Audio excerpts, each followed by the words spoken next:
हाय हमारे प्यारे मित्रों।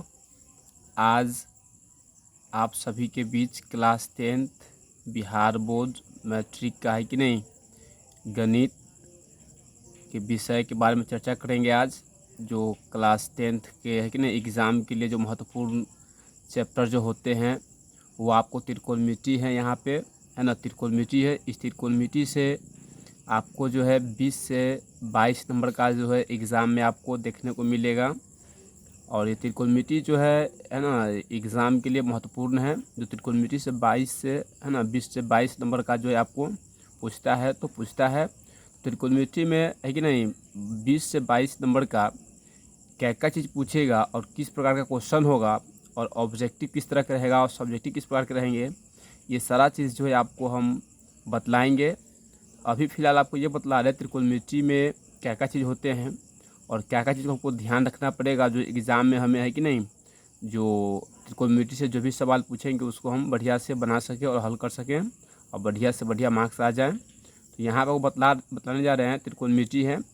त्रिकोणमिति जो है ना, त्रिजोड़ कोण जोड़ मिति है ना, 3 कोणों की माप को मिलकर ये त्रिकोणमिति बना है। तो शायद उसको अभी छोड़ते हैं, अभी आपको हम ये डील चलते हैं एग्ज़ाम से रिलेटेड क्या क्या चीज़ है कि नहीं। तो आपको बता देते हैं यहाँ पे ये त्रिकोणमिति था। तो त्रिकोणमितीय अनुपातिक संख्या कितने होते हैं, मतलब त्रिकोणमिति जो है, त्रिकोणमिति के अनुपातिक संख्या कितने होते हैं। तो त्रिकोणमिति है ना, त्रिकोणमितीय अनुपातिक संख्या कितने होते हैं। त्रिकोणमिति के अनुपातिक संख्या जो है आपको 6 होते हैं। ये आपको 1 नंबर में जो है एग्ज़ाम में पूछता है कि नहीं, पूछेगा त्रिकोणमितीय अनुपातिक संख्या कितने होते हैं, तो 6 होता है ना। तो 6 में आप जो है टिक लगा सकते हैं कि नहीं, 1 नंबर पूछता ऑब्जेक्टिव में। ठीक है, तो आपको हम बतलाते हैं त्रिकोणमिति की अनुपातिक संख्या 6 होते हैं। तो 6 कौन कौन होते हैं वो सारा चीज़ आपको जो यहाँ पर हम लिख दिए हैं। यहाँ पर देखिएगा है ना, पहला नंबर में है साइन थीटा, दूसरा नंबर में कॉस थीटा, तीसरा नंबर में टैन थीटा और चौथा में कॉट थीटा और सेक थीटा और कोसेक थीटा है। ठीक है ना। तो त्रिकोणमिति के 6 अनुपातिक संख्या है जो आपके साथ है ना यहाँ पे आपको रख रहे हैं। साइन थीटा है, कॉस थीटा है, टैन थीटा है, कॉट थीटा है, सेक थीटा है और कोसेक थीटा है। ठीक है, तो इन 6 जो त्रिकोणमिति अनुपातिक संख्या जो है, इन्हीं 6 पर जो है ये त्रिकोणमिति जो है टिका हुआ है। अगर आप सभी इन 6 को है कि नहीं याद रखते हैं तो बहुत फ़ायदेमंद होगा। और इनके साथ साथ कुछ बातें भी हैं जो आपको यहाँ पे लिख दिए हैं। यहाँ पे जो है ये क्यों की तरह जो थीटा है ना, क्यों की तरह जो होता है उसको हम थीटा कहते हैं। ठीक है ना, आप इस तरह से 0 लिख दें, इस तरह से कर दें, है कि नहीं। ये इसको थीटा पढ़ते हैं, है ना, ये क्या, ये थीटा है। ठीक है ना, तो ये थीटा जो है जब आपको ये बतला रहे हैं यहाँ पे साइन थीटा है ना, इसको जो है हम है कि नहीं एंगल भी बोलते हैं, है ना। मतलब ये जो है कोण की जगह पर जो है थीटा है। ठीक है ना, ये जो थीटा जो होता है ना ये आपको बदलता रहता है। ठीक है ना, तो वही चीज़ यहाँ पर जो आपको है ना यहाँ पे बता दिए हैं। तो इसको थीटा पढ़ते हैं। थीटा के स्थान पर है ना, थीटा के स्थान पर अंग्रेजी और संख्या, मतलब अंग्रेजी का लेटर हो या कुछ संख्या हो, वो आपको थीटा के जगह पर जो है देखने को मिल सकता है। जैसे यहाँ पर ये साइन थीटा है, इस थीटा के जगह पर जो है अभी थीटा है तो यहाँ पे ए हो सकता है, बी हो सकता है, सी हो सकता है, पी हो सकता है, के हो सकता है, कुछ भी हो सकता है कि नहीं, थीटा के जगह पे कुछ भी दे सकता है। तो इंग्लिश का लेटर हो गया, इंग्लिश लेटर छोड़ के अब कोई भी संख्या दे सकता है, 20 दे देगा, 30 दे देगा, चाहे 60, 50, 60, है कि नहीं। ये सारा चीज़ जो आपको यहाँ पर थीटा के जगह पर दे सकता है। तो हम क्या मानेंगे, यहाँ पे थीटा रहता है। अगर यहाँ पर 60 दे दिया जाए तो क्या समझेंगे, 60 की जगह पर क्या, थीटा की जगह पर क्या है 60, है कि नहीं। तो वही चीज़ यहाँ पर आपको बतला दिए हैं। उसके बाद आपको है ना क्या क्या चीज़ पढ़ना है यहाँ पर ध्यान दीजिए, है कि नहीं। फार्मूला नंबर 1 आपको बता दिए यहाँ पे साइन थीटा। तो साइन थीटा बराबर होता है लंब बटे कर्ण, है कि नहीं। साइन थीटा बराबर होता है लंब बटे कर्ण। यहाँ फिर देखिए आप कॉस थीटा है ना, यहाँ पे कॉस थीटा है, तो कॉस थीटा बराबर होता है आधार बटे कर्ण होता है। ठीक है ना, यहाँ पे टैन थीटा है, टैन थीटा बराबर होता है लंब बटे आधार होता है। ठीक है बाबू, तो यहाँ पर ध्यान दीजिएगा, ये साइन थीटा बराबर आपको बता दिए लंब बटे कर्ण होता है, कॉस थीटा बराबर होता है आधार बटे कर्ण होता है, टैन थीटा बराबर होता है लंब बटे आधार होता है। ठीक है ना, तो हमको इसको है ना, ये तो 6 बतले भी किए हैं। 6 के साथ साथ आपको जो है इन 6 को जो है आपको ध्यान रखना पड़ेगा। फार्मूला है, फार्मूला याद रखिएगा तो है ना मैथ बनाने बहुत मददगार होगा। तो यहाँ पर साइन थीटा होता है लंब बटे कर्ण, कॉस थीटा आधार बटे कर्ण, टैन थीटा लंब बटे आधार। इन छहों को याद रखेंगे। हाँ, अभी तो यहाँ पर 3 बतलाए हैं आपको, यहाँ पे ये तीनों है। तो आपको 6 त्रिकोणमिति बताया है। तो यहाँ पर आपको 3 आपको जो बतला दिए हैं, साइन थीटा लंब बट्टे कर्ण, कॉस थीटा आधार बट्टे कर्ण, tan थीटा लंब बट्टे आधार।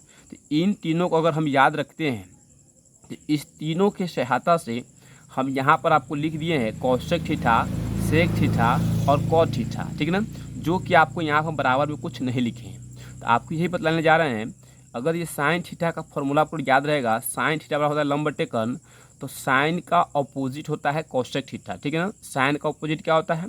कौशिक थीटा होता है। कॉस का अपोजिट क्या होता है? सेक थीटा होता है। टैन का अपोजिट क्या होता है ना, कॉट थीटा होता है। तो यहाँ बता देते हैं, साइन थीटा का अपोजिट आपको कौशिक थीटा है, यहाँ पे कॉस थीटा बराबर साइन लंब बट्टे क्या है? कर्ण है। तो अपोजिट का मतलब होता है उल्टा, है कि नहीं, जस्ट उल्टा, ठीक है ना। तो यहाँ पे उल्टा क्या हो जाएगा, साइन थीटा का कॉस थीटा हुआ है, तो यहाँ पर है ना साइन थीटा क्या है? लंब बट्टे कर्ण है। तो यहाँ पर कॉस थीटा क्या हो जाएगा? कर्ण। कर्ण कहाँ चला जाएगा? ऊपर चला आएगा। यहाँ पे कर्ण कहाँ चला आएगा? ऊपर। बट्टे लंब कहाँ चला आएगा? नीचे चला आएगा, ठीक है ना। आया समझ में। फिर यहाँ बतलाएं आपको कॉस थीटा है ना अपोजिट होता है सेक थीटा के, तो यहाँ पर भी क्या होगा? कर्ण कहाँ चला जाएगा? ऊपर चला जाएगा, है कि नहीं, कर्ण ऊपर चला जाएगा। आधार कहाँ चला जाएगा? नीचे आ जाएगा यहाँ पे, ठीक है। उसी प्रकार से यहाँ पर टैन थीटा है, टैन का अपोजिट क्या है? कॉट थीटा है। यहाँ पर भी क्या हो जाएगा? आधार कहाँ चला जाएगा? ऊपर पे, है ना, यहाँ पे चला जाएगा आधार, बट्टे क्या हो जाएगा? लंब हो जाएगा, ठीक है ना। तो आप सभी स्टूडेंट अगर ये 3 फार्मूला याद रखते हैं, ये तीनों आपको है ना खुद याद हो जाएगा, ठीक है ना। तो आप ध्यान रखना, साइन थीटा लंब बट्टे कर्ण होता है, साइन का अपोजिट कौशिक होता है। तो कौशिक में क्या होता है? जो साइन का होता है वो ऊपर चला जाता है, वो नीचे चला आता है। उसी प्रकार से ये तीनों को आप है ना माइंड में ध्यान में रख सकते हैं। इसके साथ साथ जो है आपको और भी याद रखना पड़ेगा यहाँ पे, जो आपको हम बतलाएंगे। यहाँ पर ध्यान दीजिए, लंब है, आधार है और कर्ण है, ठीक है। लंब, आधार, कर्ण, ये तीनों बहुत महत्वपूर्ण होते हैं। जो आपको बता देते हैं, लंब, आधार, कर्ण, ये तीनों है। इस तीनों में से 2 दे देगा, कोई एक कहेगा निकालने के लिए, है ना। या आपको लंब आधार दिया रहेगा, बोलेगा कर्ण निकालो, या कर्ण आधार दिया रहेगा, कहेगा लंब निकालिए। या आपको है कि नहीं आधार और कर्ण दे देगा, बोलेगा लंब निकालो, या लंब आधार देगा तो कर्ण, है कि नहीं। ये तीनों में से आपको जो भी बोलेगा, है ना, तीनों का फॉर्मूला यहाँ पर सेट किए हैं। यहाँ पर देख सकते हैं नंबर 1 में कर्ण, है ना, कर्ण बराबर क्या होता है? इसको अंडर रूट पढ़ते हैं, है कि नहीं। इसको है ना बहुत स्टूडेंट होते हैं रूट पढ़ेगा, क्या पढ़ेगा? इसको रूट पढ़ेगा। रूट पढ़ना क्या है? गलत है ना। रूट पढ़ना क्या है? गलत है। हमको क्या पढ़ना है? Under root.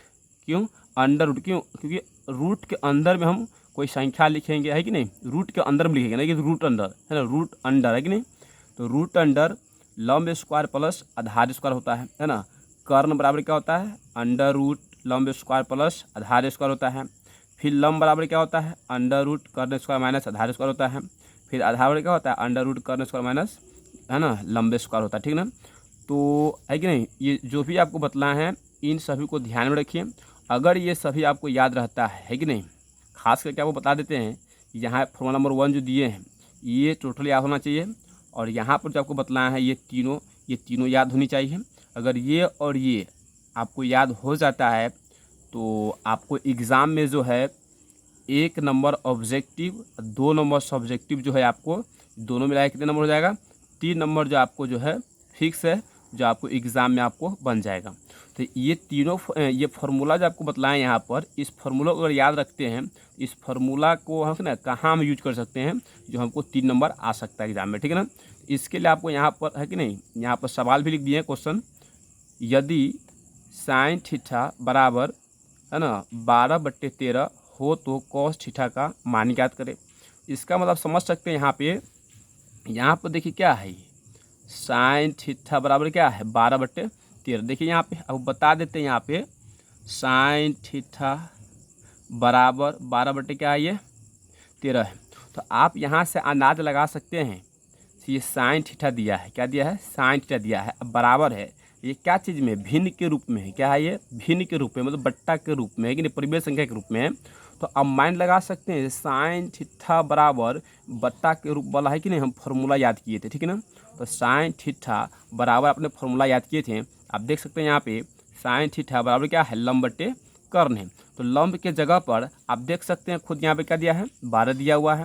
और यहाँ कर्ण है तो कर्ण के जगह क्या है? आपको 13 दिया हुआ है। तो आप समझ गए से ये कौन से फॉर्मूले बैठेगा, है कि नहीं। तो यहाँ पर आप देख सकते हैं ये जो आपको दिया हुआ है कि नहीं, यहाँ पर ये जो है लंब दिया है, ये आपको क्या दिया है, यहाँ पे कर्ण दिया है कि नहीं। तो यहाँ पर देख सकते हैं, यहाँ पे आपको लंब दे दिया 12 और कर्ण दे दिया क्या 13। तो एक क्या बाकी रह गया, आपको बतलाए थे ना, यहाँ पे लंब आधार कर्ण होता है। तो यहाँ पे क्या दे दिया है, लंब दे दिया है, कर्ण दे दिया है, तो क्या बच गया है, आधार बच गया। क्या बच गया यहाँ पे, आधार जो है कि नहीं, आधार आपका बच गया है। तो मतलब आधार का फॉर्मूला लिखा दिए हैं आपको यहाँ पर, है कि नहीं। आप देख सकते हैं यहाँ पे आधार बराबर क्या होता है, आधार बराबर अंडर रूट कर्ण स्क्वायर माइनस लंब स्क्वायर। तो आधार बराबर जो है ये वाला फॉर्मूला जो है हम यहाँ पे सेट करेंगे, तो है ना आपका हल करेंगे तो हम सभी का आंसर जो है यहाँ पर आ जाएगा। तो आपको हम बता देते हैं ये सवाल कैसे बनता है ना, अभी यहाँ बताते हैं, ध्यान दीजिएगा, ठीक है ना। यहाँ पे है ना, यहाँ पर लिखा हुआ है यदि साइन थीटा बराबर 12/13 हो तो कॉस थीटा का मान निकाले, है कि नहीं। ये क्वेश्चन हुआ, इस क्वेश्चन के साथ साथ आपको ऑप्शन भी देंगे 4 गो, है ना ऑब्जेक्टिव में। जो ए नंबर में है 13/12, बी में है 5/12, सी में है 13/5 और डी में है 5/13, ठीक है ना। यहाँ पे 4 ऑप्शन है, इन चारों ऑप्शन में कोई एक ही सही है, 3 गलत हैं। तो कैसे मालूम करेंगे, है कि नहीं। तो एग्ज़ाम में बैठ कर तुक्का थोड़ी लगाएंगे, ये ए होगा या सी होगा या डी या बी होगा, क्या होगा। तो ऐसे तुक्के लगाने से आपको बाबू एग्ज़ाम में जो है ऑब्जेक्टिव में नंबर नहीं आएंगे। तो इन क्वेश्चनों को हमको क्या करना है, सॉल्व करना है ना। इन क्वेश्चनों को हमको बनाकर आंसर लाना है, और जो आंसर आएगा वो देखना है हमको है इन चारों में से कौन सा आया, जो आया होगा उसमें हम टिक लगाएंगे। आपका एक नंबर जो है फिक्स है, जो आएगा तो आएगा, ठीक है ना। चलिए यहाँ पर हम लोग ध्यान देते हैं, ठीक है ना, है ना। क्वेश्चन नंबर 1, ठीक है ना। क्वेश्चन नंबर 1 का हम सॉल्यूशन लिखते हैं, ठीक है। यहाँ पे गौर से देखिएगा, सॉल्यूशन गिवन। सॉल्यूशन का मतलब होता है हल, गिवन का मतलब दिया गया है कि नहीं, दिया क्या गया है। यहाँ बता देते हैं साइन थीटा बराबर क्या है 12/13 दिया था, ठीक है ना। तो साइन थीटा 12 क्या है 13, तो आपको बतलाए थे फॉर्मूला में आपको, है कि नहीं। से साइन थीटा बराबर क्या होता है बाबू, लंब बट्टे कर्ण होता है, ठीक है ना। तो आप देख लीजिए ना, यहाँ पे साइन थीटा बराबर क्या है 12/13 है। तो ये भिन्न के रूप में है, बट्टा के रूप में। तो आप देख सकते हैं बट्टा वाला फॉर्मूला कौन सा है, तो साइन थीटा क्या है लंब बट्टे कर्ण, मतलब इस वाले पर जो है आपका ये जो है सेट होगा। तो आप देख सकते हैं खुद, यहाँ लंब है तो लंब की जगह पर क्या है 12 है, यहाँ कर्ण है तो कर्ण की जगह क्या है 13 है। तो इसको हम बारीक तरीका से यहाँ पर हम लिख लेते हैं पहले, ठीक है ना। यहाँ पे लंब बराबर क्या लिखेंगे 12 लिख लिए, ठीक है। और कर्ण का जगह क्या दिया है 13 दिया है। तो क्या बच गया, लंब कर्ण दिया है तो क्या बच गया, आधार बच गया है ना, ठीक है। आधार आपका बच गया है कि नहीं, आधार जो आपका बच गया था। आधार निकालने का फॉर्मूला आपको बतलाए थे इसे पिछले वाले वीडियो में, ठीक है ना। तो आप वहाँ से पहले फॉर्मूला याद कीजिए, फिर आपको समझ में आ जाएगा, ठीक है ना। तो ये आधार है, हमको मालूम है तो हम यहाँ पर लिख लेते हैं, ठीक है। नाउ मतलब अब होता है, आधार बराबर होता है फॉर्मूला अंडर रूट कर्ण स्क्वायर माइनस लंब स्क्वायर, यही फॉर्मूला होता है आधार निकालने का, ठीक है ना। जो कहेगा निकालने के लिए उसका फॉर्मूला बिठा देंगे, अपने आप जो है मान धरिएगा तो आंसर निकल के आएगा, ठीक है ना। तो 12 बराबर है तो बराबर अंडर रूट कर्ण क्या दिया है 13 दिया है, तो कर्ण के स्थान पे क्या रखेंगे हम 13 रखेंगे, 13 रख दिए। ब्रैकेट है तो ब्रैकेट, ये स्क्वायर है तो स्क्वायर, माइनस है तो माइनस, है ना। फिर ये ब्रैकेट है तो ब्रैकेट, लंब है तो लंब बराबर क्या है 12 दिया है, तो लंब को जब क्या रखेंगे यहाँ पे 12 रखेंगे, और ये स्क्वायर है तो स्क्वायर कर देंगे, ठीक है ना। बराबर है तो बराबर अंडर रूट, ये 13 का वर्ग कीजिएगा, मतलब 13 का स्क्वायर, मतलब 13 को 2 बार गुना कीजिएगा, तो 13 को 2 बार गुना कीजिएगा तो 169 आएगा। माइनस है तो माइनस, 12 का भी वर्ग कीजिएगा, मतलब 12 का स्क्वायर कीजिएगा, 12 को 2 बार गुना कीजिएगा तो 144 आएगा, ठीक है ना। आ गया। तो अब यहाँ पे क्या करना है, बड़ा में से छोटा घटता है, ठीक है ना। तो 169 माइनस क्या है 144, तो घटे का कितना बचेगा यहाँ पे आप देख सकते हैं, 9 में से 4 गया तो 5 हो जाएगा, यहाँ बचेगा 6, तो 6 में से 4 गया तो 2 एक एक में से गया तो 0, यहाँ 25 हो गया। तो ये 25 हो गया, तो इस 25 का है ना ये लसा निकालेंगे एलसीएम, तो 25 का एलसीएम निकालेंगे तो कैसे लगेगा 5 लगेगा, ठीक है ना। ये क्या आया डबल 5 आया। तो इनको यहाँ पर जो है अंडर रूट के अंदर में है कि नहीं 5 का है कि नहीं गुणनखंड तोड़ के यहाँ पर लिख दिए। इन दोनों का जोड़ा पुरा दिए, जोड़ा में से क्या निकलता है ना एगो निकलेगा, जोड़ा जब पूरेगा तो 1 निकलेगा, ठीक है ना। तो यहाँ पे क्या निकल गया 5 आ गया, क्या आ गया 5 आया। तो ये 5 जो आया ये क्या आया, तो आप देख सकते हैं ना बाबू यहाँ पे क्या आया, ये आधार निकल के आया, ठीक है ना। तो आपके पास क्या हो गया आधार बाकी था, तो आधार क्या निकल के आया 5 आ गया, ठीक है ना। तो लंब हो गया, कर्ण हो गया और आधार भी आपको क्या निकल के आ गया 5 आ गया, ठीक है ना। तो यहाँ पर ध्यान दीजिए क्वेश्चन को पहले, यदि साइन थीटा बराबर है ना 12/13, तो इनको जो है पहले हमने है ना इस तरीका से तौर तरीका से काम कर लिए, तो मेरा ये निकल गया। आप इसके बाद पढ़ते हैं हो तो है कि नहीं, हो तो कॉस थीटा का मान कहता है, कॉस थीटा का मान। तो यहाँ पर कॉस थीटा का काम जो है अब यहाँ पे करते हैं, ठीक है ना, यहाँ पे करते हैं। तो कॉस थीटा है कि नहीं, तो कॉस थीटा का फॉर्मूला आपको जो है हम लिखाए थे पीछे है ना, देख लीजिएगा आप सभी है कि नहीं। तो कॉस थीटा होता है आधार बट्टे कर्ण होता है, ये फॉर्मूला है, ठीक है ना। तो यहाँ पे क्या पूछ रहा है कि नहीं कॉस थीटा का मान पूछ रहा है। तो यहाँ पर कॉस थीटा बराबर है, तो बराबर ये आधार है, तो आधार कितना आया वो निकल गया यहाँ पे 5 आया है, क्या आया है 5। कर्ण कितना यहाँ पर देख सकते हैं 13 है, ठीक है ना। तो यहाँ पर देख लीजिए आप सभी यहाँ पर है कि नहीं, ये कॉस थीटा बराबर क्या आया 5/13 आया है। तो 5/13 हम सभी का आया है, तो ऑप्शन में देखते हैं कहाँ पे 5/13 है, ठीक है ना। तो यहाँ पर देखिए यहाँ 13/12 है, ये नहीं होगा, 5/12 ये भी नहीं होगा, 13/5 है ये भी नहीं होगा, 5/13 है कि नहीं। देखो यहाँ पर 5/13 आया, इसका मतलब है ऑप्शन क्या है मेरा डी है कि नहीं, यही समाप्त होता है ना। तो इसको बढ़िया से देखिए समझ में आ जाएगा, ठीक।